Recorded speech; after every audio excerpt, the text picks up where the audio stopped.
सत्तेतल्या राष्ट्रवादीला कॉर्नर करण्यासाठी म्हणून देवेंद्र फडणवीस यांनी मंत्रालयामध्ये नरहरी झिरवळ यांच्या केबिनमध्ये अँटी करप्शन ब्युरोची रेड करवली आणि त्यामुळे नरहरी झिरवळांचा राजीनामा घ्या अशी मागणी विरोधकांनी केली। जर एखादी तक्रार मिळाली तर देवेंद्र फडणवीसच्या केबिनमध्ये रेड होईल।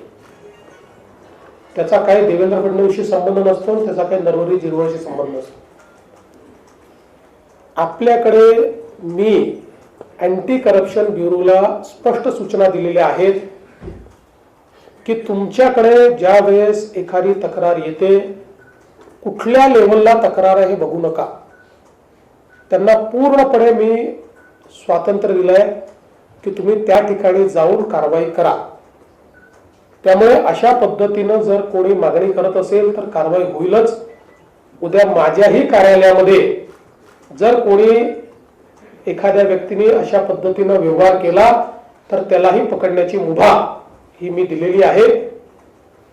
असा कोणी एखादा कार्यालयात पकडला गेला याचा अर्थ त्या मंत्र्याचा त्याला आशीर्वाद आहे, त्याला वरद अवस्था आहे असं समजण्याचं कारण नाहीये।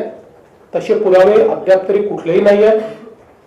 त्यामुळे मला असं वाटतं की या गोष्टींना जोडणं हे काही योग्य नाही।